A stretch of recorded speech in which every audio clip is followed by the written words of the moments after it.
বিয়ে খেতে এসেছিস নাকি শরীর দেখাতে?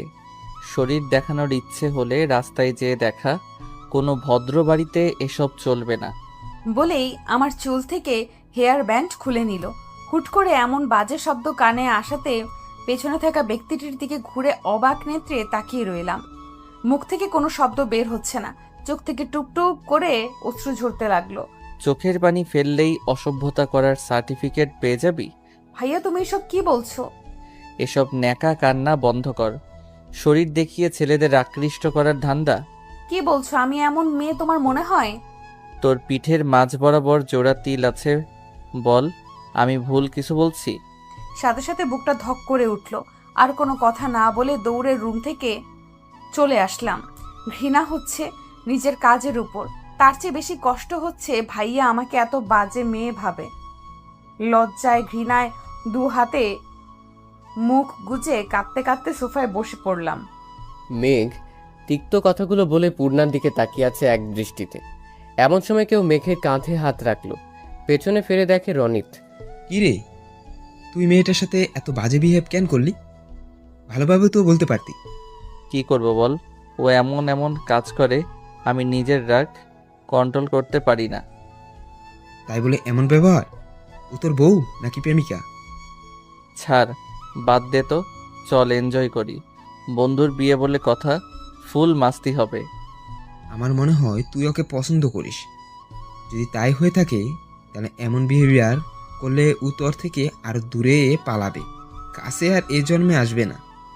যে কাছে আসার সে আর কত দূরে যাবে?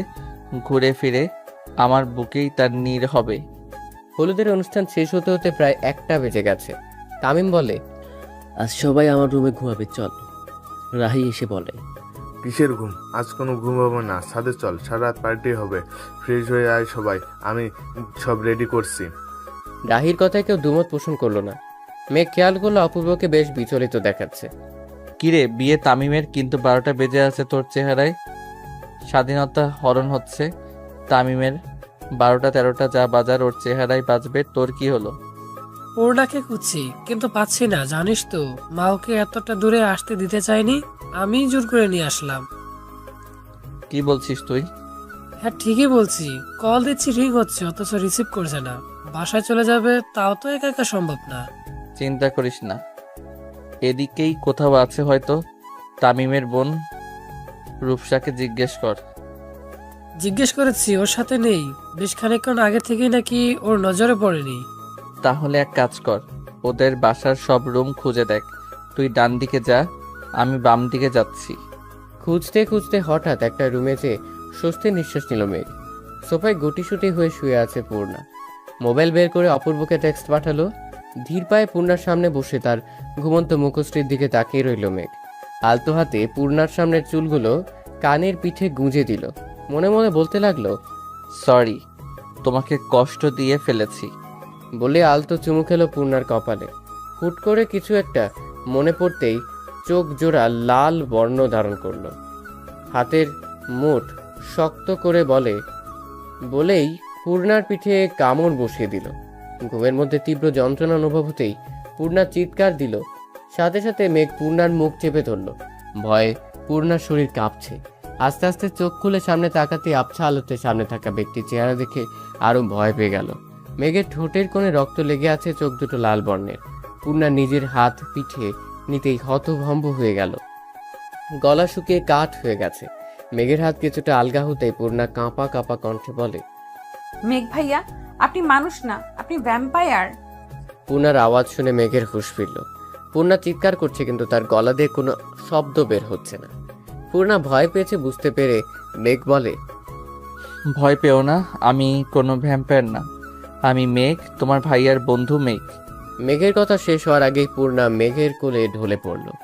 সকালের মিঠা রোদ চোখে পড়তেই পূর্ণা পিট পিট করে চোখ খুলল। আশপাশে তাকিয়ে দেখে এখানে কেউ নেই। তাহলে কি গত রাতে ওসব স্বপ্ন ছিল? হঠাৎ পিঠে ব্যথা অনুভব করে হাত দিয়ে দেখে কোনো অয়েন্টমেন্ট লাগানো। তার মানে মেঘ সত্যিই ভ্যাম্পায়ার, আর সে গত রাতে আমার রক্ত খেতে এসেছিল। পূর্ণার আকাশ কুসুম ভাবনার মাঝেই চোখ পড়ল টেবিলের উপর দুটো ড্রেসের উপর। ড্রেসের নিচে একটা চিরকুট রাখা। চিরকুট খুলতেই চোখে পড়ল এই ব্লু ড্রেসটা এখন ফ্রেশ হয়ে পড়বে, আর অন্যটা বিয়েতে। জান পাখি, তাড়াতাড়ি ফ্রেশ হয়ে নিচে আসো। পূর্ণা বুঝতে পারছে না এখানে কিভাবে এই চিরকুট আসলো। মাঝে মাঝে এমন চিরকুট পূর্ণা পায়।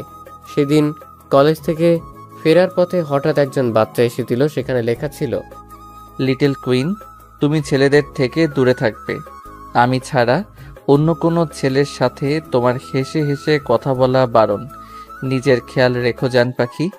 পূর্ণার কেন যেন ভালো লাগে এই লুকোচুরি ব্যাপারটা। চট জলদি ফ্রেশ হয়ে নিচে চলে আসলো। মেঘ আর চোখে একবার পূর্ণার দিকে তাকিয়ে মুচকে আসলো। ব্যাপারটা দৃষ্টি এড়ালো না তামিমের। তামিম বলে, লড়কা হাসা তো ফাঁসা। কিসের ফাঁসি? অপূর্বর কথা শুনে তামিম বলে, আরে ওই দেখ, ওর প্লেটে রনিত নাগা মরিচ দিয়ে দিয়েছে, সেটা দেখেও হাসলাম, তাই বললাম আর কি। অপূর্ব নিজের পাশের চেয়ারে বোনকে বসতে বলল, তারপর বলল, তো তোর মাথা ব্যথা আমাকে জানাবি না? আমি তোকে পুরো বাড়ি হন্য হয়ে খুঁজেছি। পূর্ণা অবাক দৃষ্টিতে তার ভাইয়ের দিকে তাকিয়ে যেই কিছু বলতে যাবে তখন মেঘ বলে, আরে ছাড় তো, তোর বোন তো ঠিক আছে। এবার দ্রুত নাস্তা শেষ কর, বউ আনতে যেতে হবে তো নাকি? নাস্তা শেষ করে সবাই রেডি হচ্ছে। মেয়ের বাড়ি মুন্সিগঞ্জ। নারায়ণ থেকে মুন্সিগঞ্জের দূরত্ব 2 ঘন্টার মতো। পূর্ণা আয়নার সামনে দাঁড়িয়ে নিজেকে খুঁটিয়ে খুঁটিয়ে দেখছে। ড্রেসটা অনেক সুন্দর, গোলাপের উপর সাদা আর সোনালি সুতোর কাজ, উপরে কোটিও আছে। পূর্ণা মনে মনে বলে, লোকটার পছন্দ আছে। আচ্ছা চিরকুট কুমার, আপনি সামনে কেন আসছেন না? দিন দিন আপনাকে দেখার তৃষ্ণা বাড়ছে কেবল। পূর্ণার সিঁড়ি দিয়ে নামতেই চোখ পড়ল হলরুমে সবাই রেডি হয়ে দাঁড়িয়ে আছে। হঠাৎ খেয়াল করলো মেঘের পাঞ্জাবির দিকে, সাদা পাঞ্জাবিতে গোলাপি সুতোর কাজ। মনে মনে বলল, এই ভ্যাম্পায়ারের সাথে কেন সব সময় আমার ড্রেস মিলে যায়? তোর ভাল লাগে না? মেঘ পূর্ণাকে দেখে তৃপ্তির হাসি হাসলো। মনে মনে বলে, তোমাকে তো একদম মেঘপরি লাগছে। পূর্ণা নিচে এসে অপূর্বর সামনে এসে দাঁড়ালো। রূপসা বলে, আমিও পূর্ণার সাথে এক গাড়িতে যাব।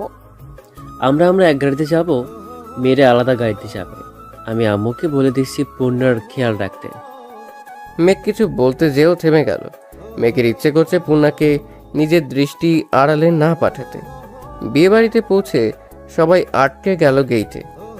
ঝিঙ্গে গাছে চিচিঙ্গা, আম গাছে বেগুন, বে হিসাবে টাকা দিয়ে বউ নিয়ে ভাগুন। ছন্দ শেষ হতেই মেয়ে পক্ষের সবাই বলে উঠল, টাকা দিন, বউ নিন। আম গাছে পেয়ারা, বড়াই গাছে নুন, নিজের বউ নিজে নিব, টাকার কি গুণ। অনেকক্ষণ বাঘ বিতণ্ডার পর গেট ছাড়লো 50,000 টাকার বিনিময়। এতক্ষণ ধরে সবাই সবার মতো ব্যস্ত। মেঘ ব্যস্ত পূর্ণার উপর নজরদারি করতে। ভেতরে ঢুকেই সবাই নিজেদের মতো ব্যস্ত হয়ে পড়ল। রূপসা আর পূর্ণা সেলফি নিতে ব্যস্ত। হঠাৎ রূপসা বলে, কাহিনী কি পূর্ণা, তোদের মধ্যে কি চলছে? কাহিনী মানে? আর কার সাথে কি চলবে? কি যে বলো না আপু।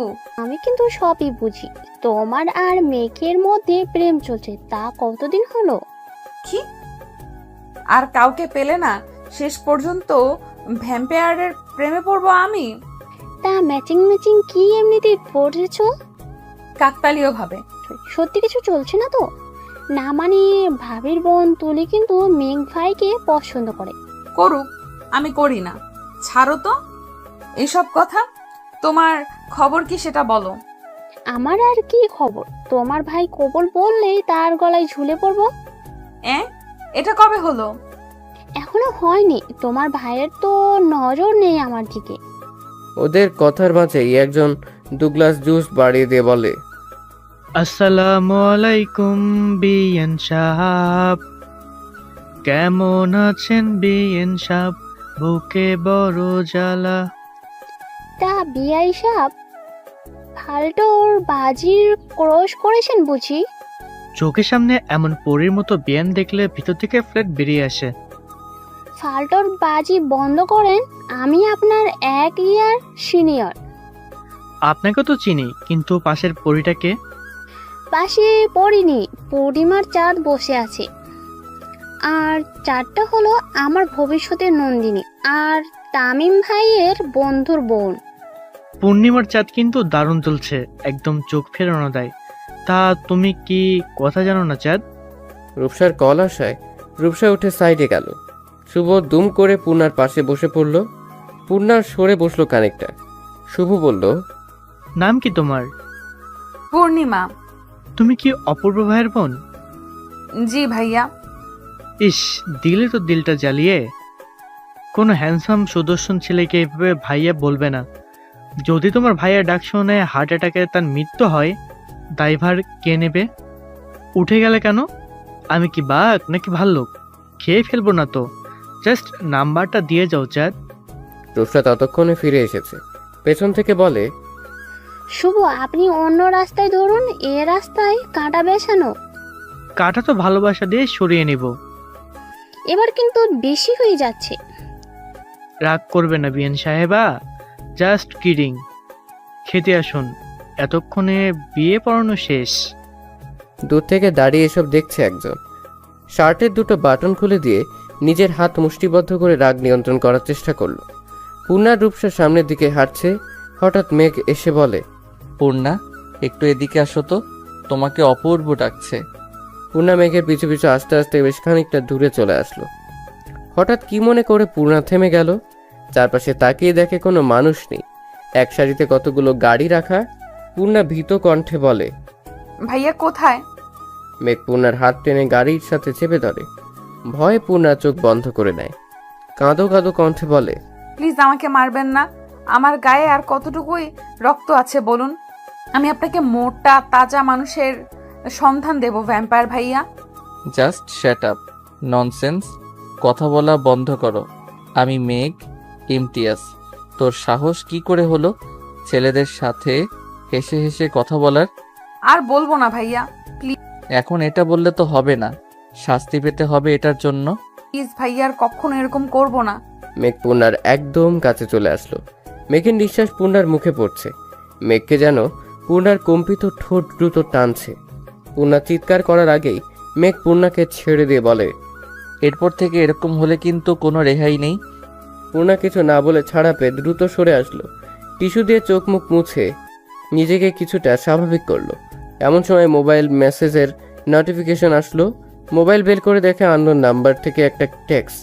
কিছু মানুষ দূরে থেকেও হৃদয়ের একদম কাছের, আর কিছু মানুষ কাছে থেকেও হৃদয় থেকে অনেক দূরে। আমার হৃদয়ের মানুষ তোমার মলিন মুখ দেখলে মনে হয় চাঁদে গ্রহণ লেগেছে।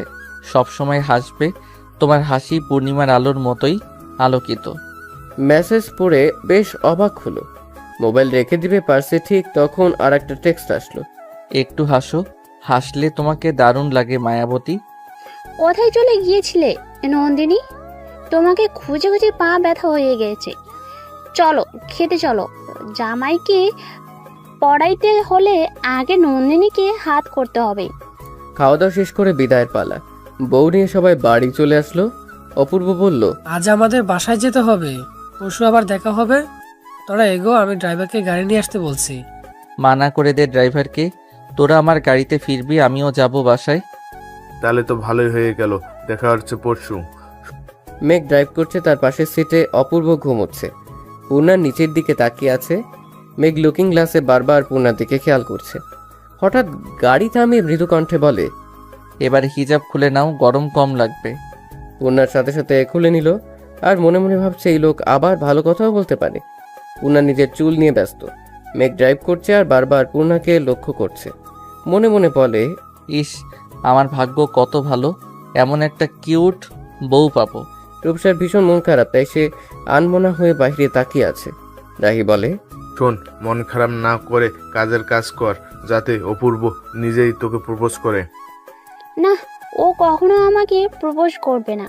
জানিস, আমার মনে হয় ওর সাথে তোদের কিছু একটা আছে। ভালোবাসা তো জোর করে হয় না, বল? শুন, মাঝে মাঝে আমরা কাছের জিনিসের মূল্য বুঝি না, তার কারণ হলো সেটা আমাদের জন্য অ্যাভেলেবেল, কিন্তু হুট করে সেই জিনিসটা দূরে সরে গেলে আমরা শূন্যতাটা বুঝতে পারি সহজে। দাঁত থাকতে দাঁতের মর্ম কেই বা বোঝে বল? আমার এখন কি করা উচিত? তুই অপূর্বকে পাত্তা দিবি না, টোটালি ইগনোর করবি। এতে যদি বিপরীত হয় তো?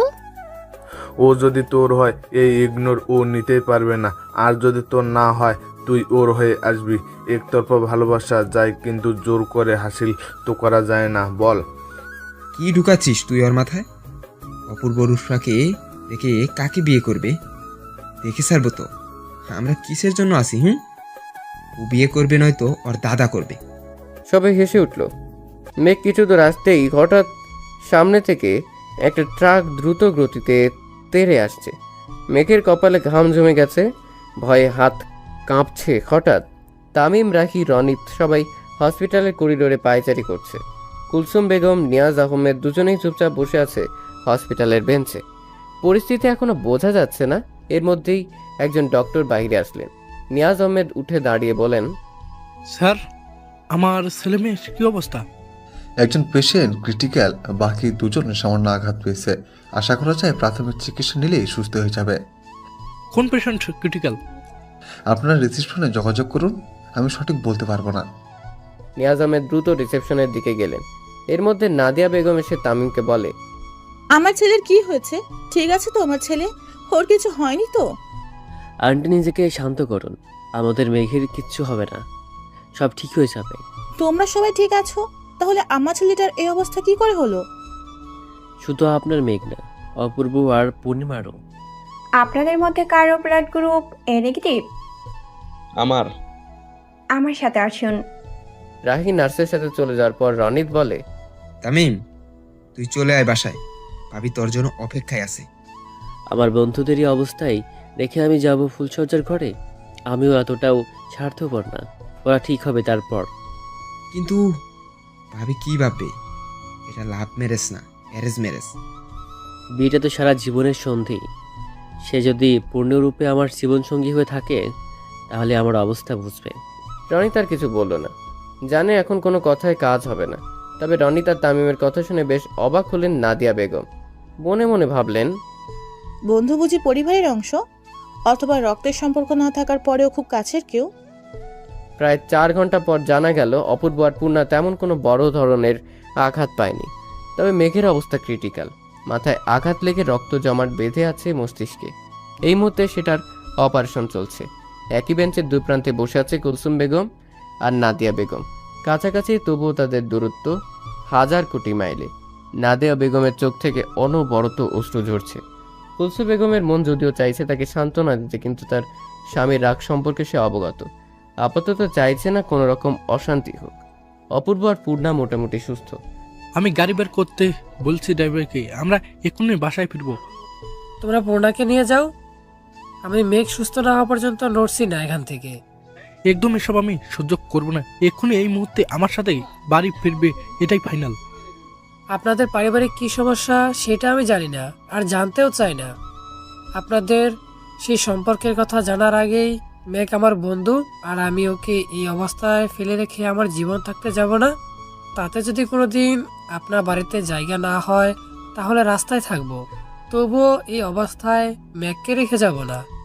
পূর্ণা গাড়িতে বসলেই তার কানে শুধু ভাসছে মেঘের বলা একটা কথাই, আমি তোকে ভালোবাসি পূর্ণা, আমি তোকে ভালোবাসি। যতক্ষণ মেঘের জ্ঞান ছিল ততক্ষণ মেঘ এই একটা কথাই আওড়াচ্ছিল। বাসায় এসে নিয়াজ আহমেদ একটা নাম্বার বের করে কল করলেন। রিং হতে হতে কেটে গেল, কেউ রিসিভ করছে না। পূর্ণা নিজের রুমে এসে শুয়ে রইল। চোখ বন্ধ করতেই চোখের সামনে ভেসে উঠল বিভৎস মুহূর্ত। হঠাৎ গাড়ির নিয়ন্ত্রণ হারিয়ে বৈদ্যুতিক খুঁটির সাথে ধাক্কা খায়। সাথে সাথে মেঘ ছিটকে বাহিরে পড়ে যায়। পূর্ণা এপাশ থেকে ওপাশে পড়ে মাথায় হাতে আঘাত পায়। অপূর্ব দরজা খুলে লাফ দিলে একটা দেয়ালের সাথে বাড়ি খেয়ে সেন্সলেস হয়ে যায়। শুধু পূর্ণার জ্ঞান ছিল, তবে এত রক্ত দেখে সহ্য করতে না পেরে সেও জ্ঞান হারায়। পূর্ণা চোখ বন্ধ করে বলে, আমি যে আপনাকে ভালোবাসি না মেঘ ভাইয়া, আমার ভালোবাসার অনুভূতি শুধুমাত্র চিরকুট কুমারের জন্য। আচ্ছা, আপনি কি জানেন না আমি অসুস্থ? আপনার এই চিরকুটের তৃষ্ণা হচ্ছে বেশ। নিয়াজ আহমেদ সোফায় বসে আছে, মাথায় হাত দিয়ে নিচের দিকে তাকিয়ে আছে। কুলসুম বেগম বলেন, অনেক তো হলো, এবার অন্তত পুরানো কথা ভুলে যাও। নিয়াজ আহমেদ উঠেই টেবিল থেকে ফুলদানি নিয়ে ছুঁড়ে ফেলে বলে, আমি নিজের সম্মানের কথা ভুলে যাব? আমি ভুলে যাব মাহমুদের জন্য আমার পরিবার কতটা অপমানিত হয়েছে? আমি কখনো ভুলবো না। কেউ না, না দিয়ে আমার কেউ না, ওর সাথে আমার কোনো সম্পর্ক নেই। প্রায় 8 ঘন্টা পর জ্ঞান ফিরল মেঘের। মেঘ দেখতে পেল নাদিয়া বেগম তার বেডের সামনে দাঁড়িয়ে আছে। মেঘ কিছু বলতে যাচ্ছিল, নার্স বলল, এখন কথা বলার চেষ্টা করবেন না, আর একটু সুস্থ হন তারপর কথা বলবেন। নাদিয়া বেগমের চোখ থেকে অনবরত অশ্রু ঝরছে। এর মধ্যেই বাহিরে চেঁচামেচির শব্দ শোনা গেল। নাদিয়া বেগম দ্রুত পায়ে বাহিরে আসলো। বাইরে এসে মাহমুদ সাহেবকে দেখে ভয় পেয়ে গেল। তুমি কি ভেবেছো তোমার ভাই আমার ছেলেকে হত্যা করার চেষ্টা করবে আর আমি বসে বসে আঙ্গুল চুষবো? শান্ত হও। আমার ভাই আর যাই হোক এমন জঘন্য কাজ কখনো করতে পারে না। এখনো ভাইয়ের গুণগান গাইছো? যদি প্রমাণ করে দিতে পারি তোমার ভাই এই কাজ করেছে, তাহলে কি তোমার ভাইয়ের বিপক্ষে সাক্ষী দিবে? ওই গাড়িতে তার নিজের 2 সন্তান ছিল, তাই আমার ছেলের জন্য না হোক নিজের ছেলে মেয়ের জন্য হলেও এমন কাজ কখনো করবে না। বোকা তুমি, এখনো বোকা। তবে মনে রেখো, এরপর আমিও কাউকে ছাড় দেব না। প্লিজ শান্ত হও, এটা হসপিটাল, এখানে আর কথা বাড়িও না। মাহমুদ সাহেব নাদিয়া বেগমের কাছে এসে কানের কাছে মুখ নিয়ে বলে, আমার ছেলের জীবনের সাথে যে খেলেছে তাকে তো এত সহজে ছাড়বো না, হোক সে তোমার বাপ কিংবা ভাই। আমার হাত একটুও কাঁপবে না। নাদিয়া বেগম নিশ্চুপ, তার কি বা বলার আছে সহ্য করা ছাড়া। এতক্ষণ অপূর্বকে খেয়াল না করলে হঠাৎ খেয়াল করে রাগে নিজের হাত মুষ্টিবদ্ধ করে নিল মাহমুদ সাহেব। নাদিয়া বেগম দ্রুত এসে মাহমুদ সাহেবের হাত আঁকড়ে ধরে বলে, দয়া করে এখন কোনো অশান্তি করো না। দেখতেই পাচ্ছ ছেলেটার হাতে আর মাথায় ব্যান্ডেজ করা। বড় সাপের দাঁত বিষ ভাঙতে হবে। আমার ছেলের আঘাতের বদলা ওর ছেলেকে আঘাত করেই নেব। অপূর্ব আগেই দেখেছে মাহমুদ সাহেবকে। মাহমুদ সাহেব প্রচণ্ড রাগী মানুষ, সে সম্পর্কে ধারণা আছে অপূর্বর। অপূর্ব কিছু ভাবছিল, তখন তামিম অপূর্বর দিকে ফোন বাড়িয়ে দিয়ে বলে, তোর বউকে সামলা, আমার মাথা খেয়ে ফেলছে। ভাই একবার তোর কণ্ঠ শুনিয়ে মেয়েটাকে ঠান্ডা কর, নয়তো ওর সাথে আমাকেও পাগল বানিয়ে ছাড়বে। মানুষের ন্যূনতম কমন সেন্স থাকে, তোমার কি তাও নেই? দেখছো আমরা কত টেনশনে আছি, তবুও বিরক্ত করেই যাচ্ছ। আমি বেঁচে আছি, এবার ঘুমাও। রূপসা নিঃশব্দে গল কেটে দিল। চোখ থেকে অবাধ্য নোনা জলগুলো বেহায়ার মতো গড়িয়ে পড়ছে। আমি বুঝি না তোরা যাকে ভালোবাসিস তার সাথে এই রুট বিহেভিয়ার কেন করিস? তোরা মানে? আর কার প্রেম চলছে? মাথা ঠিক নেই, তাই তুই বলতে চেয়ে তোরা বলে ফেলেছি। কিন্তু কথা যেটাই হোক, এমন বিহেভ করার কোনো মানে নেই। কিছু অনুভূতি প্রকাশ করতে নেই।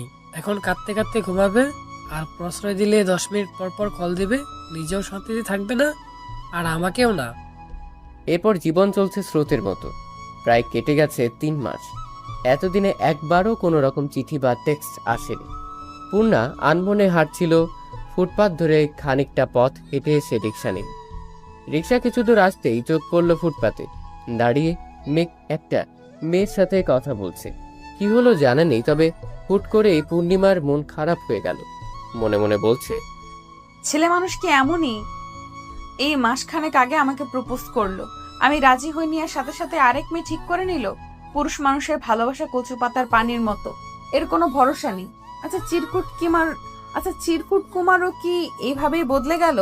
সে তো কাছে না এসেই হৃদয় নিয়ে পালালো। সে কি জানে এই কিশোরী তাহার জন্য আঁচলে বাঁধিয়াছে জ্যোৎস্নার আলো? সেই আলোর ছোঁয়া কি তার পেতে ইচ্ছে করে না? পূর্ণা বাসায় ফিরে দেখে বাসায় খুব তোড়জোড় চলছে। বেশ অবাক হয়ে পূর্ণা বলে, আম্মা আজ কি ভাইয়ার বিয়ে? কিন্তু আমরা তো এখনো মেয়ে দেখতেই গেলাম না। তোকে বিদায় না করে দিয়ে বিয়ে করবো নাকি? তোকে দেখতে আসছে। হ্যাঁ, আমাকে দেখতে আসছে মানে? আমি কি হাটের গরু নাকি চাইলে দেখা যাবে? তুই গরু না গাবি। এবার ফ্রেশ হয়ে কিছু খেয়ে রেডি হ, ওনারা চলে আসবে কিছুক্ষণের মধ্যে। ভাইয়া আম্মু এসব বিয়েটি আমি করব না। সামনে আমার পরীক্ষা, কই পড়ার জন্য প্যারা দিবা তা না, উল্টো বিয়ের জন্য প্যারা দিচ্ছ। আমি এত তাড়াতাড়ি বিয়েটি করব না, বলে দিলাম। অপূর্ব যা বলেছে তাই করো। ছেলে ভালো, ছেলের পরিবার ভালো, তাই আমরা দ্বিমত করিনি। আর দেখতে আসলেই বিয়ে হয়ে যাবে না, এটা প্রাথমিক দেখা। তারপর আমরা আরো খোঁজ খবর নেব। সব ঠিক থাকলে তবেই বিয়ে। নাদিয়া বেগম রান্না করছিলেন। এমন সময় মাহমুদ সাহেব এসে বললেন, তোমার ছেলের ভিসা প্রসেসিং শেষ, এবার তাকে বুঝাও আমি যা বলেছি সেটাই শেষ কথা। আমি কাউকে কিচ্ছু বোঝাতে পারবো না। তোমার আর তোমার ছেলের যা খুশি করো। আমি আর অন্তরা বরং তোমাদের ছেড়ে চলে যাই। রোজ রোজ এই অশান্তি আমার ভালো লাগে না। ভাইকে দেখে মুখে বুলি ফুটেছে, এত কথা আমি বুঝি না। তোমার ছেলেকে কিভাবে বোঝাবে সেটা তোমার ব্যাপার। ছেলের বাপ তো আর এক বেড়া, ছেলে আমার একার না। আর তোমার যেমন তেজ, ছেলের কি কম হবে? ছেলের আরো কয়েক কাঠি বেশি। আমিও দেখবো ওই নিয়াজ আহমেদের মেয়ে আমার ঘরের বউ হয়ে কিভাবে আসে। তুমি কি অতীত ভুলে গেছো? আমি যেভাবে তোমার ঘরে এসেছি সেভাবে আসবে। কিছুতেই আমি ওই মেয়েকে এ বাড়িতে আসতে দেবো না। দরকার বললে খুন করবো, তবু আসতে দেবো না। মানুষ বয়স হলে একটু নরম হয়, এখন সেই যৌবনকালের মতো তেজ আর জেদ দেখাচ্ছ। আমি কাউকে কিছু বলবো না, তোমাদের যা যেটা খুশি করো। অন্তরা ভার্সিটি থেকে ফিরে বাবা মায়ের ঝগড়া শুনে বলে, বাবা, আমি হোস্টেলে থাকবো। ভার্সিটি এত কাছে, এরপরও হোস্টেলে থাকবে মানে? মানে খুব সোজা, রোজ রোজ তোমার ঝগড়া দেখতে দেখতে বিরক্ত। তুমি বলতে পারবে শেষ কবে মায়ের সাথে ঠান্ডা মাথায় কথা বলছো? শেষ কবে তোমরা দুজন আনন্দে ছিলে? সব মানুষ একটু শান্তি চায়। সারাদিন ইউনিভার্সিটি কোচিং সব শেষ করে বাসায় এসে তোমাদের অশান্তি দেখতে হয়। এইসব আর ভালো লাগছে না। এই যে হোস্টেলে থাকবো সেটাই ভালো। তুই রুমে যা মা, আমি তোর জন্য ঠান্ডা ঠান্ডা শরবত করে নিয়ে আসি। মা, কতদিন এসব সহ্য করবে? এসব সহ্য করার জন্য নিজের পরিবার ছেড়ে এসেছিলে? মারে, নিজের সংসার যেদিন হবে সেদিন বুঝবি কেন সহ্য করি। মা, এসব আমার আর ভালো লাগে না। সবার কি সুন্দর হ্যাপি ফ্যামিলি, আর আমার পরিবারে সবসময় অশান্তি। ওসবে নজর দিস না, তুই তোর মতো হ্যাপি থাক। আম্মু, আজ তোমাকে নিয়ে বিকেলে বের হব, রেডি থেকো। কই যাবি? ঘুরবো, খাবো, আনন্দ করব। আচ্ছা তাই হবে, এবার যা ফ্রেশ হ, আমি জুস নিয়ে আসছি। নাদিয়া বেগম অন্তরাকে জুস দিয়ে নিজের রুমে গেলেন। মাহমুদ সাহেব নাদিয়া বেগমকে দেখেই বলে, তুমি তো এটাই চেয়েছিলে। কিসের কথা বলছো? ছেলে মেয়েকে আমার থেকে দূরে সরিয়ে দিয়েছো, ওরা নিজের বাবাকে ঘৃণা করে, অপছন্দ করে। এসব তুমি কি বলছো? তোমার জন্য আমি নিজের সব ছাড়লাম, আর তোমাকে আমি তোমার সন্তানদের থেকে দূরে সরিয়ে দিব? ওরা তোমার নিজের সন্তান, কিন্তু তোমার কিছু ভুলে এই দূরত্ব তৈরি হয়েছে। কতবার বলেছি ছেলে মেয়ের সামনে কোনো রকম তর্ক করবে না। ওরা বড় হয়েছে, এখন সবটা বুঝতে শিখেছে, এখন আর ছোট নেই, তাই আমাদের এখন বুঝতে হবে ওদের। মেঘ একটার পর একটা সিগারেট শেষ করছে। অর্পা এসে মেঘের হাত থেকে সিগারেট নিয়ে ফেলে দিয়ে বলে, তোর কি দেবদাস হওয়ার শখ জেগেছে? তাহলে এখানে বসে না থেকে কোনো বারে যা। অর্পা, তুই তোর কাজে যা, আমাকে ডিস্টার্ব করিস না। করব, 100 বার করব। তুই কি দেখতে খারাপ নাকি? তোর কোন দিক দিয়ে কমতি আছে? তাহলে কেন একটা মেয়ের জন্য নারায়ণগঞ্জের দেবদাস হচ্ছিস? মেঘের কমতি নেই, তবে যাকে ভালোবাসি তার কমতি আছে। আমি নিজের ভালোবাসার মানুষকে অন্যের হতে কিভাবে দেখব? ইয়ার বাদ দে না, একটা যাবে আরেকটা আসবে, আবার কারো প্রতি ভালোবাসা জন্মাবেই।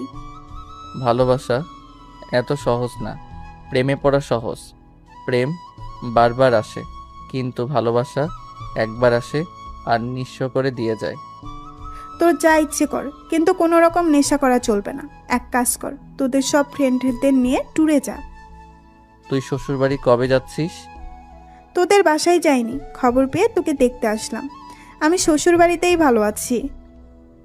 দেখলি, তুইও ওই বাসায় যেতে চাইছিস না, অথচ মেয়েরা বিয়ের পর বাবার বাড়িতে যাওয়ার জন্য পাগল থাকে। ভাই, তুই ওঠ আর বাসায় যা, নয়তো তামিম, রাহি, রনিত কারো বাসায় যা। বাসায় যেতে পারি এক শর্তে। কিসের শর্ত? তুই আমার কলিজার টুকরো আয়রাকে নিয়ে বাসায় আসলে তবেই যাব। তাহলে আমার সাথেই চল, আয়রা গাড়িতেই আছে। চল তাহলে, আর দেরি কিসের? জানিস, আমার মন টানে না তা কিন্তু নয়, আমারও ইচ্ছে করে বাসায় আসতে, কিন্তু বাসায় এত ঝগড়া দেখতে ইচ্ছে করে না। এত সুন্দর সুখী ফ্যামিলি, তবুও রোজ রোজ অশান্তি। আর তুই ভালোবাসার আর মানুষ খুঁজে পেলি না। এই সম্পর্ক কখনো পূর্ণতা পাবে না। ওর বাবা আর আমার বাবা সাপ আর বেচি। আমার কি দোষ বল?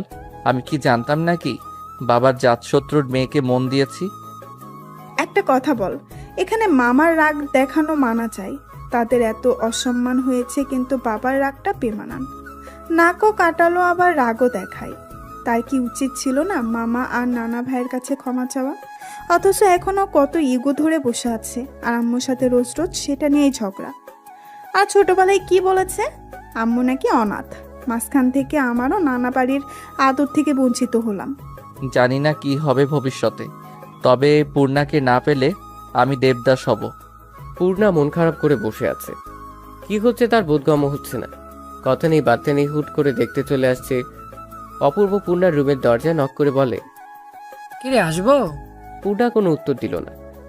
আচ্ছা চলে যাচ্ছি। আসো। মন খারাপ কেন করেছিস? তোর কি কোনো পছন্দ আছে?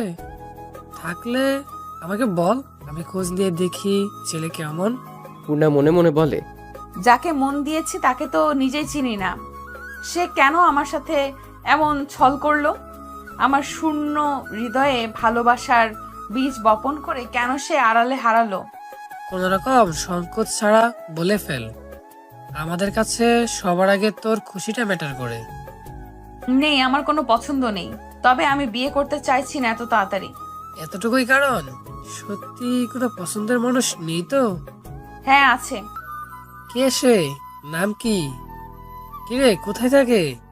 একসাথে এত প্রশ্ন জিজ্ঞেস করলে কিভাবে বলবো? আচ্ছা ধীরে ধীরে বল। আমার না রণবীর কাপুরকে পছন্দ। তুমি আলিয়ার থেকে কেড়ে আমাকে এনে দাও, নয়তো পাকিস্তানের বিলালকে এনে দাও। একটা হলেই চলবে। তবে রে বাদর কোথাকার। ভাইয়া আমি এত তাড়াতাড়ি বিয়ে করতে চাইছি না। যদি বিয়েই দিবে তাহলে সায়েন্স নিয়ে কেন পড়ছি? আমি কিছু করতে চাই, ওই সুযোগটুকু দাও আমাকে। আতিফ ভালো ছেলে, আর তাছাড়া আঙ্কেলের সাথে বাবার সম্পর্ক ভালো তো, তাই মানা করতে পারিনি। তবে তুই না চাইলে বিয়ে বাতিল। তারা আসছে আসুক, কিন্তু বিয়েটি হচ্ছে না। সত্যি সত্যি তুই আমাদের প্রিন্সেস, তাই তোর খুশি সবার আগে। অপূর্ব চলে যেতেই পূর্ণা বলে, আপনাকে খোঁজার জন্য চেষ্টা করব চিরকুট কুমার। খুঁজে না পেলে বাবা মায়ের পছন্দে যে কাউকে বিয়ে করে নেব। পূর্ণার ভাবনার মাঝেই পরপর মেসেজ নোটিফিকেশন বেজে উঠল। পূর্ণার হৃৎপিণ্ড যেন দ্রুত চলাচল করা শুরু করলো। কোনো মতে মোবাইলটা হাতে নিয়ে টেক্সট বক্স ওপেন করলো। তুমি খুব সহজে অন্যের জন্য নিজেকে গুছিয়ে নিলে। আচ্ছা, আমার জন্য কি তোমার বিন্দু পরিমাণ ভালোবাসা জন্মেনি? তবে তুমি সুখে থাকলে আমার কোনো আপত্তি নেই, কারণ আমি দূর থেকে তোমাকে ভালোবাসি। হয়তো কাছ থেকে তুমি অন্য কাউকে ভালোবাসো। ভালো থেকো আমার আধার রাতের পূর্ণিমা। পূর্ণিমা মোবাইল রেখে দিয়ে বলে, সাহস করে সামনে আসে না, আবার টেক্সট। আবার পূর্ণিমার ফোনটা সশব্দে বেজে উঠল। এবার কল এসেছে। পূর্ণা সাথে সাথে রিসিভ করলো। রিসিভ করে কানের সামনে তুলেই বলে, আড়ালে থাকলে তো হারাতেই হবেই, পেতে হলে কাছে আসতে হবে। ওপাশ থেকে কেউ কর্কশ কণ্ঠে বলল, তোর সাহস কি করে হয় অন্য ছেলের জন্য সাজার? তুই আমার মানে শুধুই আমার। পাখা গজিয়েছে তোর?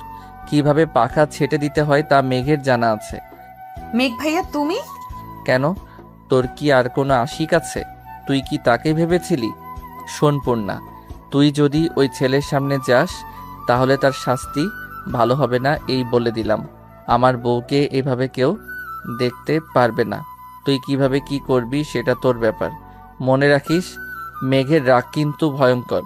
একবার গর্জে উঠলে তোকে ছাড়খাড় করে দেবে।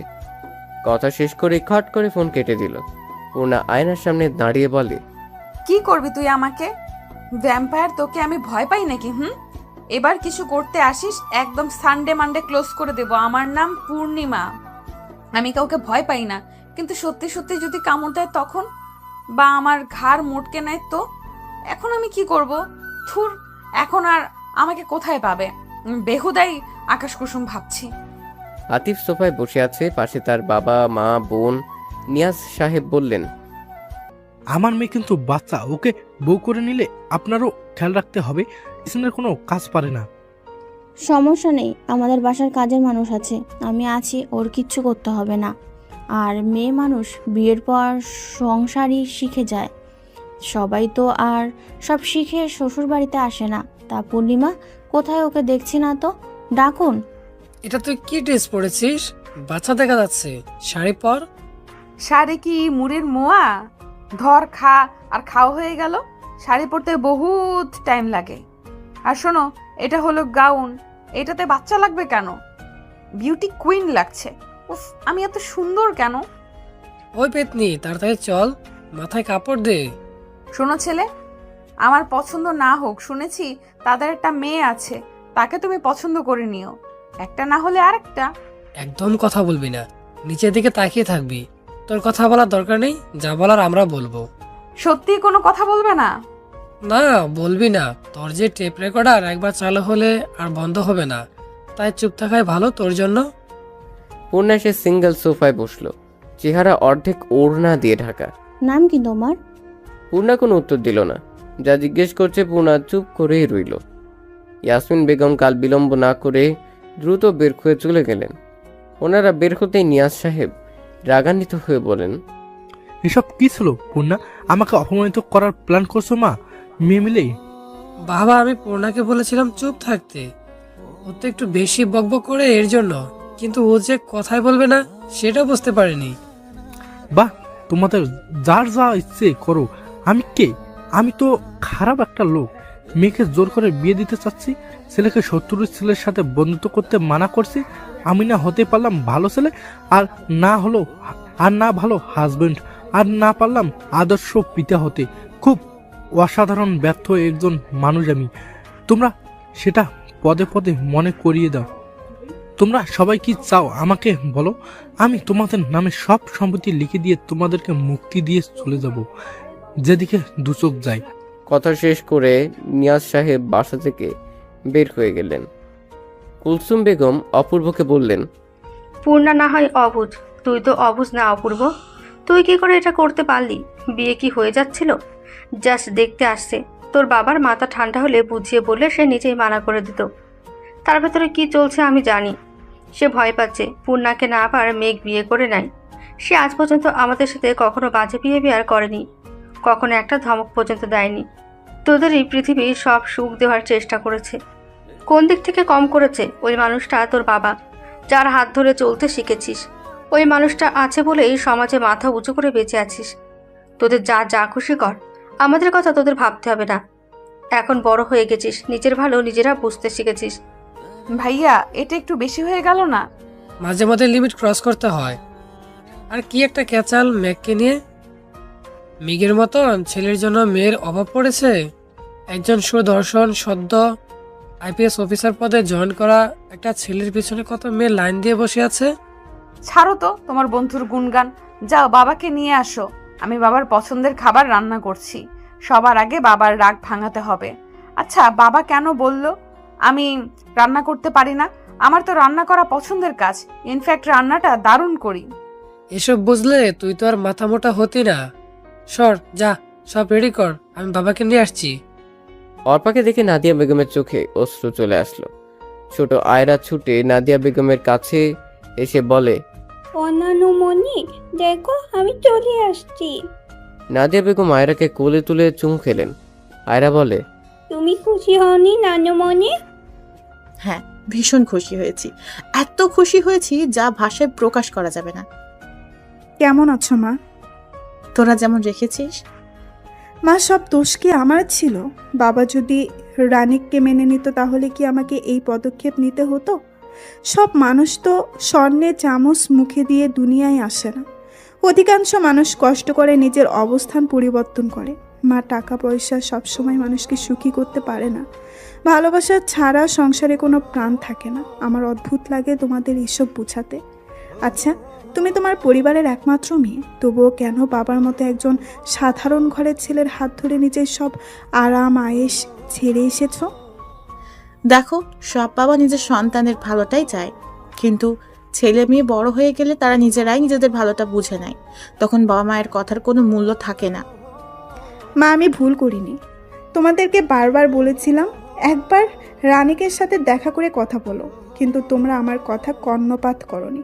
কারণ প্রথমবার রানিককে দেখে তুমি বলেছিলে তোমার পছন্দ হয়নি, তারপর বললে বাড়ি আছে কিনা নিজেদের। মা, বাংলাদেশের সব মানুষেরই তো ঢাকাতে নিজের বাড়ি থাকে না। কিন্তু দেখো, আমার বিয়ের মাত্র 4 বছরেই আমাদের নিজেদের একটা ফ্ল্যাট আছে, সুখে থাকার মতো সব আছে। কিন্তু যেটুকু কষ্ট ততটুকু তোমরা। বাবা দিনের পর দিন ওর সাথে টক্কর দেয়। মা, ওর বয়স কতটুকুই বা জ্ঞান, তবু আমার নিজের বাবা ওর প্রতিদ্বন্দ্বী। তারপরেও তোমাদের বাসায় কি করে আসি বলো? অন্তরা রুমে থেকে বের হয়ে আয়রাকে দেখে দ্রুত কোলে নিয়ে বলে, আমি কেমন আছো? চলো তো তোমার রুমে চকলেট খাবো। চলো। আমি অন্তরা আর আয়রা রুমে চলে গেল। মেঘ বলে, অর্পা, এসব পুরনো কাহিনী বাদ দে, যা নিজের রুমে যে ফ্রেশ হ। আর আম্মু, ওর জন্য আর আইরুর জন্য কিছু হালকা নাস্তা করে দাও। আমি ফ্রেশ হয়ে ঘুমাবো। এই যে অর্পা, রাতে কিন্তু তন্দুরি চিকেন পার্টি হবে। রাগফাগ করে আবার চলে যাস না। বাবা মায়ের সাথে রাগ করে কী লাভ? এর চেয়ে আয়রাকে যেমন ভুল করলে ক্ষমা করে দিস, তাদেরকেও ক্ষমা করে দে। অর্পা কথা না বাড়িয়ে নিজের রুমে গেল। মেঘ নিজের রুমে এসে শার্ট খুলে বিছানার উপর রাখলো। প্যাড খুলে 3/4 প্যাড পরলো। বেডে সোজা হয়ে শুয়ে পড়লো। হঠাৎ মনে পড়লো পূর্ণার কথা। চোখ খুলছে আর বন্ধ করছে। এমন করতে করতে কখন যেন ঘুমিয়ে পড়ল।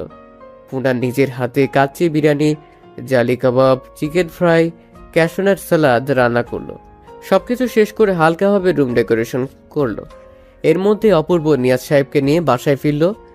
পূর্ণা যে নিয়াজ আহমেদের হাত ধরে বলে, বাবা মানে হাজার বিকেল আমার ছেলেবেলা, বাবা মানে রোজ সকালে পুতুল পুতুল খেলা।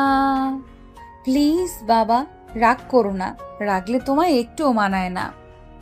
এবারের মতো ক্ষমা করে দাও, ওরাই তো আমাদের সব। নিয়াজ সাহেব বেশিক্ষণ নিজের রাগ ধরে রাখতে পারলেন না। অপূর্বর কান টেনে বলে, সব দোষ তোর, আর হবে এমন কিছু? কখনোই হবে না। তবে হ্যাঁ, পূর্ণার বিয়ের কথা এসএসসির পর ভাববে। তাহলে এখন তোর বিয়ের কথা হবি? বাবা, ভাবতেও হবে না, কারণ আমার ভাবি আমি পছন্দ করে রেখেছি। শুধু তোমরা যাবে আর টুক করে নিয়ে চলে আসবে। তা কাকে পছন্দ হলো আম্মাজান? রূপসা আপুকে। ভাইয়ার ভার্সিটিতে পড়ে, এক ব্যাচ জুনিয়র। যেমন মিষ্টি তেমন ভালো, মানে এক কথায় ডায়াবেটিক্স মুক্ত মিষ্টি, যাতে ক্ষতিকর কোনো কিছুই নেই। তা তোরা দুজন মিলে ঠিক করলে হবে?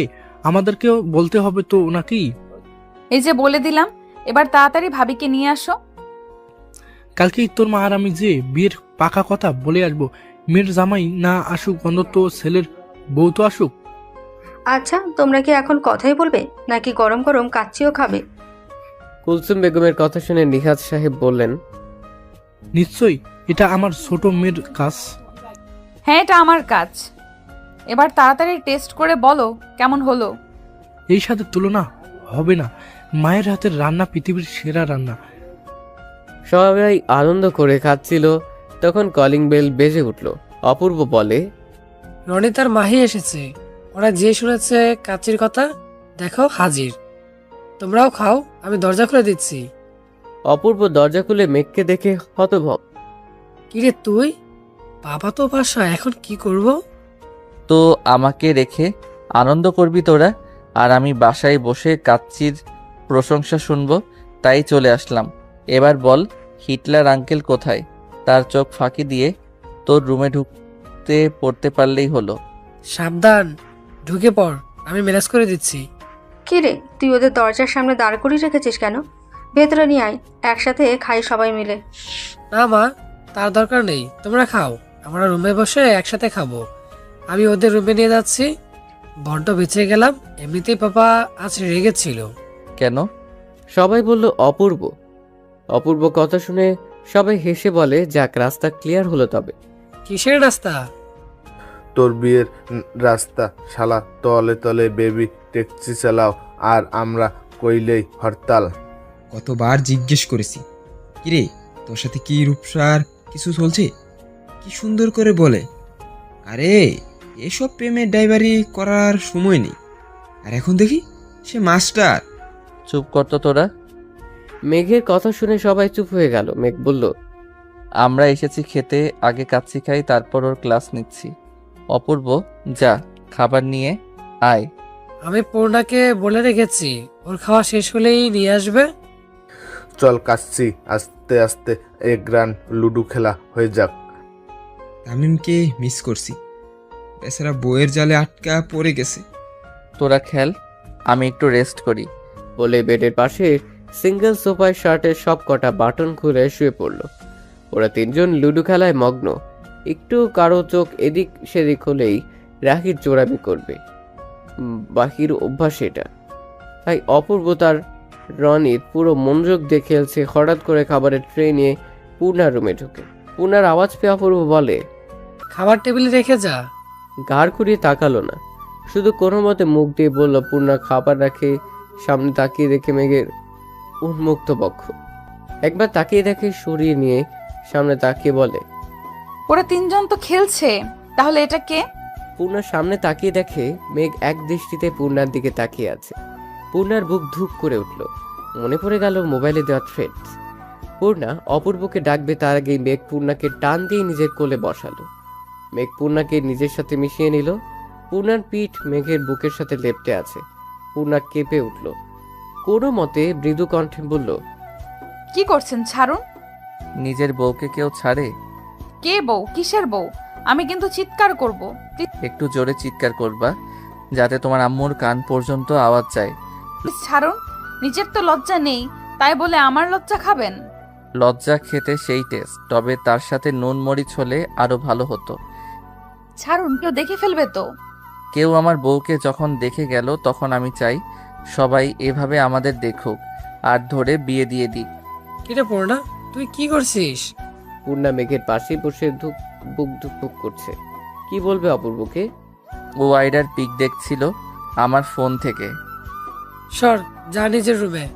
এত দেখার শখ হলে আমি তোকে অপরপর বাসায় নিয়ে যাব, সরাসরি দেখিস। এখন নিজের রুমে যেয়ে পড়তে বস। পূর্ণা যেন এই কথার অপেক্ষাই ছিল। দ্রুত বের হয়ে নিজের রুমে চলে আসলো। নিজের রুমে দরজা বন্ধ করে দরজায় হেলান দিয়ে জোরে জোরে নিঃশ্বাস নিচ্ছে। আচ্ছা, এই লোকটা এমন কেন? সে কি বোঝে না তার স্পর্শ আমাকে কেমন এলোমেলো করে দেয়? পূর্ণা, তুই কি দুই নৌকার মাঝি? তোর চিরকুট কুমারকেও চাই, আবার মেঘকেও ভালো লাগে। পূর্ণার মনের কথা শুনে বলে, ছি, না না, পূর্ণার মনে শুধু একজন আছে। আচ্ছা, সেই একজনটা কে? এবার তাকে খুঁজে বের করতেই হবে। আপনি আড়ালে বসে আমাকে দ্বিধায় কেন ফেলছেন চিরকুট কুমার? আমার এই হৃদয় যে বারবার অগোছালো হচ্ছে, আমি স্থির করতে পারছি না তাকে। মেঘ সোফায় হেলান দিয়ে বসে মিটমিট করে হাসছে। আচ্ছা, পূর্ণা কি কখনো বুঝবে দুটো মানুষ একই সত্তা? বুঝলে কি ও নিজে থেকে আমাকে ভালোবাসবে, নাকি ভুল বুঝে সরে যাবে? সরে আর কই যাবে? ভালো যখন বেসেছি, তুলে নিয়ে বিয়ে করব। পূর্ণা শুয়ে আছে, মনের মধ্যে কেমন একটা অস্থিরতা। হঠাৎ মেসেজ টোন বেজে উঠল। মোবাইল হাতে নিয়ে মেসেজ ওপেন করে দেখে, তুমি আমার সদ্য ফোটা বেলি, যার শুভ্রতা আর মাতাল করা ঘ্রাণে রোজ মরি আমি। পরপর আরো 3টে টেক্সট আসলো। পূর্ণা রিপ্লাই করলো, আড়ালে স্বপ্নের জাল বুনলে সে স্বপ্নও পূর্ণতা পায় না। ভালোবাসলে দূর থেকে নয়, কাছে এসে বলতে হয় ভালোবাসি প্রিয়। আপনার প্রতি অনুভূতিকে আমি ভালোবাসা বলবো নাকি ভালো লাগা জানা নেই, তবে কালের বিবর্তনে আপনিও হবেন কোনো অতীত। এই প্রথমবার পূর্ণার রিপ্লাই। মেঘ বেশ খানিকটা সময় মেসেজের দিকে তাকিয়ে থেকে বলে, তুমি তো সদ্য ফোটা বেলি নও, তুমি হলে পূর্ণাঙ্গ পূর্ণিমা। তা ভাই, তুই কবে থেকে একা একা কথা বলতে শিখেছিস? আরে ও মামা, বুঝিস না, প্রেমে পড়লে মানুষ কত কি করে। থাম তোরা, দেখ তো ওর মাথায় কোনো গন্ডগোল আছে নাকি? পাবনায় সিট বুকিং দিতে হবে নাকি? এসব কিছুই করতে হবে না, বিয়ে করতে হবে, বুঝলি? এই, কবে বিয়ে করেছিস? কাকে বিয়ে করেছিস? আমাদের প্ল্যান অনুযায়ী তুই বিয়ে করবি রাজশাহীতে। মামা, তুই নিজে বিয়ে করছিস ঘরের চিপায়, আর মেঘকে বলছি রাজশাহী। আমাদের প্ল্যান ছেড়ে তো এক একজন এক এক জেলায় বিয়ে করব। রাখ তোদের বিয়ে, সামনে কাচ্চি নিয়ে আর কথা শুনে পেট ভরবে না। এখন কাচ্চি খেতে হবে। কি ঘ্রাণ বের হচ্ছে! তোরা তো বিয়ে সব মুখে মুখে করবি, বিয়েও করবি না, আর পেট পুরে খাওয়াও বিয়ে। তোরা তো বিয়ে সব মুখে মুখে করবি, বিয়েও করবি না, আর পেট পুরে খাওয়াও হবে না। এর চেয়ে সামনে কাচ্চি আছে, খেয়ে নি, তারপর তোদের আসারে গল্প শুনবো। হাত ধুয়ে বড় ডিশে একসাথে খাওয়া শুরু করলো 3 জনে। অপূর্ব বলল, কাল রূপসাকে দেখতে যাবে বাবা মা। দেখতে মানে কালকেই পাকা কথা বলে আসবে। আরে তাহলে তো ভালোই, বন্ধুর বোনকে বিয়ে করার রেওয়াজ চালু হয়ে গেল। এরপর মেঘের পালা। মেঘের পালা মানে? মেঘ তার বোনকে বিয়ে করবে, কিন্তু ধর্ম তো ভিন্ন। রনিতের করা ঝাড় ও কি বলতে কি বলে ফেলে। ফাইনালি তোর আর রূপসার বিয়েটা হচ্ছে। এরপর রূপসা আর তোর কি ক্লাসটা নেবে সেটা ভাবছি। এতদিন তুই ওকে ঘুরিয়েছিস, এবার ও তোকে উঠতে না বসতে নাকে দড়ি দিয়ে ঘুরাবে। আরে ব্রো, ভালোবাসা থাকলে নাকে দড়ি কেন, কানে দড়ি দিয়ে ঘোরালেও ঘুরতে রাজি। এই মেঘ, তোর কেসটা কি বলতো? কারোর সাথে প্রেম টেম চলছে নাকি? আর প্রেম এখন যেভাবে বয়স বাড়ছে তাতে বউ পাই নাকি সেটাই সন্দেহ। মামা, এটা না বলে বল তোর বোনকে পাবো নাকি, সেটা বাবার বিষয়। শালা সেই কখন থেকে বন বন করছিস? আরে তোরা কি শুরু করলি? বাদ দে, সামনে বিয়েতে কি করবি সেই প্ল্যান কর। মা, বাবা এখনো ফিরছে না কেন?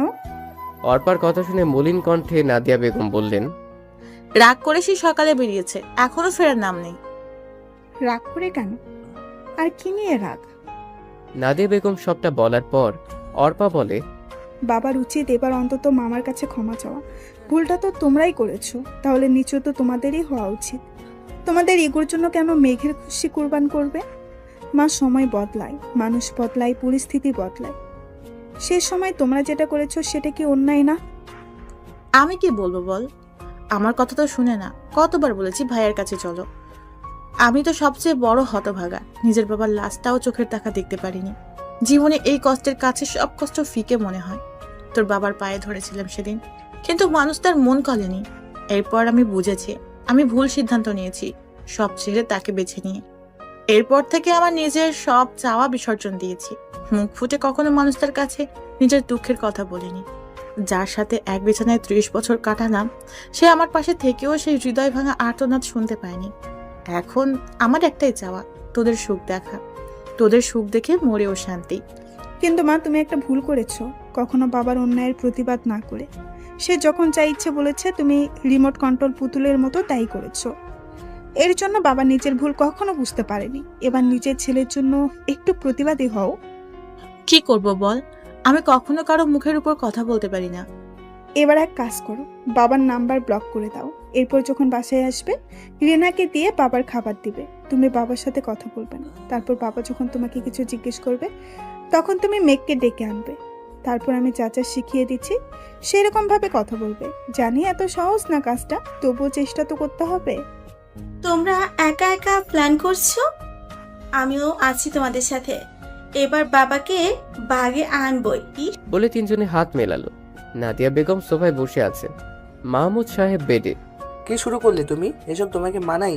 কি যে কাজটা আরো আগে করা দরকার ছিল সেই কাজটাই করেছি।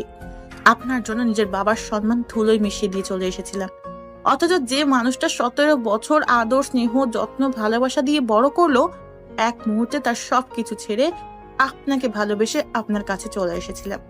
কিন্তু আপনি কি করেছেন আমার জন্য? কি করিনি? তোমাকে সুন্দর একটা জীবন দিয়েছি, টাকা পয়সা, বাড়ি গাড়ি সব দিয়েছি, কোনো কিছুর কমতি রাখিনি। কমতি রাখেননি? না, কোনো কিছুর কমতি রাখিনি। যেই ভালোবাসার টানে সব ছেড়ে চলে এসেছিলাম, আপনি আমাকে সেই ভালোবাসা দিয়েছিলেন। প্রেম করার সময় সারা রাত জেগে কথা বলতাম আমরা, তখন আপনার ঘুমে ডিস্টার্ব হতো না। অথচ একদিন বলেছিলাম চলো আজ সারা রাত চন্দ্রবিলাস করব, আপনি বলেছিলেন আপনার কাছে বেহুদা সময় নেই। আচ্ছা এটা বলেন, শেষ কবে আমাকে বলেছেন তোমাকে এই ড্রেসে মানিয়েছে খুব? দেখো, বিয়ের বছর ঘুরতে না ঘুরতেই ওর পাশে সুখবর আসলো। তারপর আমি শুধু কিভাবে টাকা আর্ন করা যায় সেটা ভেবেছি। টাকা টাকা, এই টাকার নেশা আপনাকে নিজের পরিবার থেকে দূর করে দিয়েছে। তোমার বাবা শুধুমাত্র এই টাকার জন্য তোমার বিয়ে অন্য কোথাও দিয়ে দিয়েছিল। সেদিন যদি আমার টাকা থাকতো তাহলে তারা আমাকে রিজেক্ট করতো না। তোমার সাথে আমাকে মানাবে না, কি সুন্দর কথা মুখের উপর বলে দিল। তোমার ভাই বলেছিল আমার বোন মাসে যত টাকা কসমেটিক্স ব্যবহার করে আমাদের পুরো পরিবারের তা দিয়ে মাস তুলে যায়। সেদিন আমি ঠিক করেছিলাম জীবনে এত টাকা ইনকাম করব, দেখে দেবো তোমার পরিবারকে। আপনি আমাকে ভালোবেসেছেন নাকি আমার পরিবারকে? আমি কি কখনো আপনার টাকা দেখেছি? দেখেছিলাম আমার প্রতি আপনার ভালোবাসা, অথচ বিয়ের পর সেটাই হারিয়ে ফেলেছি। দেখো, এত ঝামেলা আমার ভালো লাগে না। থাকতে হলে থাকো, না হলে তোমার যেটা ইচ্ছা করো। আমি গেস্ট রুমে যাচ্ছি, সারাদিন কাজ করেছি, আমি টায়ার্ড। মাহমুদ সাহেব চলে যেতেই অর্পা রুমে প্রবেশ করলো, নিজের মায়ের পাশে বসে বলে, কি বলবো, তোমাকে জানা নেই। যতটুকু বুঝলাম, বাবা নিজের ভুলটা কখনোই বুঝবে না। তার দাম্ভিকতা তাকে সেটা বুঝতে দেবে না। আমি কাল ভাইয়ের কাছে চলে যাব। এই মানুষটা আমার মানুষ না। যে মানুষটার উপর ভরসা করে এসেছিলাম, এই মানুষটা কিছুতেই সেই মানুষটা না। আজ তোদের নানুর কথাটা খুব ভাবাচ্ছে। সে বলেছিল প্রেম করা আর বিয়ে করে সংসার করাটা এক নয়। প্রেমিক আর স্বামীর মধ্যে আসমান জমিন তফাৎ। আম্মু এত বছর যেখানে যাওনি, না নানুর মৃত্যুর সময়ও যাওনি, সেখানে যাবে? হ্যাঁ যাবো, ভাইয়ের পা ধরে ক্ষমা চাইবো। একটা মেয়ে নিজের বিয়ের আসরে তার বয়ফ্রেন্ডের সাথে পালিয়ে গেলে সেই পরিবারকে কি কি সহ্য করতে হয় সেটা এখন বুঝি, তাই আমি চলে যাব। যদি তোর বাবা নিজের ভুল বুঝে আমাকে ফিরিয়ে আনে তবেই ফিরে আসবো। ছাদে বসে ওরা সবাই আড্ডা দিচ্ছে, এর মধ্যে মেঘ বলল, আমি পানি খেয়ে আসি। সাবধানে বাবা, যাতে তোকে দেখে না ফেলে। দেখলে বলবো মামা আমি শতহোক আপনার ভাগ্নে। সারা জীবন শুনেছি মামা ভাগ্নে যেখানে আপদ নাই সেখানে। শালা নিজে তো মরবি সাথে অপূর্বকে নিয়ে। মেঘ নিচে এসে আস্তে করে পূর্ণার রুমে ঢুকে পড়ল। রাত তখন প্রায় 2টা ছুঁয়েছে। পূর্ণা তখনও পড়ায় ব্যস্ত। হঠাৎ করে মেঘকে দেখে বলে, আপনি? পূর্ণার কথা হয়তো মেঘ শুনতে পায়নি। আস্তে করে এসে পূর্ণার পাশে বসে বলে, আমার ভাই পাঠিয়েছে তোমাকে পড়াতে। আপনি বললেই আমি বিশ্বাস করব? ভালোই ভালোই বের হন, নয়তো আমি চিৎকার করব। আমি জানি তুমি চিৎকার করবে না, যত হোক তোমার জামাইকে কেস খাওয়াবে না শ্বশুরের কাছে। আপনি যাবেন নাকি? কি পড়ছিলে দেখি? ফিজিক্স? এটা কোনো সাবজেক্ট হলো? তোমরা সুন্দরী মেয়েরা পড়বে কেমিস্ট্রি, রসায়ন। দেখুন আপনি প্লিজ চলে যান। কেউ দেখে ফেললে আমার কিছু না হলেও আপনার চরিত্রে দাগ লাগবে। কবি বলেছেন সুন্দর মেয়েরা ফিজিক্স পড়বে না। ভালোবাসি সুইট বউ। উঠে দাঁড়িয়ে হুট করে পূর্ণাকে জড়িয়ে ধরে বলে, যেদিন তুমি বুঝবে সেদিন শুধু আমাকেই খুঁজবে। তারপর কানের কাছে মুখ এনে বলে, বুঝবে যেদিন, খুঁজবে সেদিন, জানি খুঁজবে সেদিন, পাবে না খুঁজে আমাকে। বলেই চলে গেল। পূর্ণার সাথে সাথে দরজা লক করে দিল। পূর্ণা নিজের বুকের ধুকপুক শব্দ শুনতে পাচ্ছে। আচ্ছা এই মানুষটার স্পর্শ আমাকে এইভাবে এলোমেলো কেন করে দেয়? জগ থেকে এক গ্লাস পানি খেলো, জোরে জোরে শ্বাস নিয়ে নিজেকে শান্ত করার চেষ্টা করছে। কিছুক্ষণ পর আবার টেবিলে বসলো। মেঘ সিঁড়িতে আসতেই হুট করে তার কিছু একটা মনে পড়লো। তারপর মনে মনে বলে, মেঘ এত বড় ভুল কিভাবে করলি? পূর্ণা এক দৃষ্টিতে তাকিয়ে আছে খাতার দিকে। এই হ্যান্ডরাইটিং পূর্ণার খুব পরিচিত। পূর্ণা দ্রুত উঠে তার চিরকুটগুলো বের করলো। Same to same. পূর্ণার চোখ অশ্রু ঝরছে। সুখের অশ্রু নাকি কষ্টে সেটা বোঝা যায়। দ্রুত উঠে নিজের রুমের দরজা খুললো, আশপাশে তাকালো। না, মানুষটা আশপাশে নেই। দরজার পাশে দেয়ালে হেলান দিয়ে দাঁড়িয়ে চোখ বন্ধ করে আছে। ইচ্ছে করছে এখনই ছুটে যেয়ে মানুষটাকে জড়িয়ে ধরতে, একদম লুকিয়ে ফেলতে বুকের বাঁ পাশে। উফ, কি সুখ সুখ একটা অনুভূতি। পূর্ণার চোখে সবকিছু কেমন ভেসে উঠছে। মেঘের সব অসহ্য কাজগুলো ভেবেও কেমন চোখ মুখ লাল হয়ে উঠছে। কবি হয়তো ঠিক বলেছেন, প্রেমে পড়ার মতো সুন্দর আর স্নিগ্ধ অনুভূতি দ্বিতীয়টি নেই। কি অদ্ভুত সুখকর অনুভূতি। হঠাৎ কারো কণ্ঠে চোখ মেলে তাকালো পূর্ণা। কিরে তুই এখানে কি করছিস? অপূর্বর কথা শুনে খানিকটা ঘাবড়ে গেল, তবুও নিজেকে সামলে বলে, ভাইয়া পানি আনবো টেবিল থেকে, কিন্তু একটু আগে ডাইনিং রুমে যেন কার ছায়া দেখতে পেলাম, তাই ভয় করছে। আরে বোকা, ওটা তো মেঘ ছিল। আর তুই আমার সাথে আয়, এত ভীতু হলে চলে? মেঘ ভাইয়া এখন কোথায়? কোথায় আবার ছাদে? তুই কেন জিজ্ঞেস করছিস? মনে হলো তুমি আমাকে মিথ্যে সান্ত্বনা দিচ্ছ, তাই কনফার্ম হলাম সত্যি আমাদের বাসায় এখনো আছে নাকি।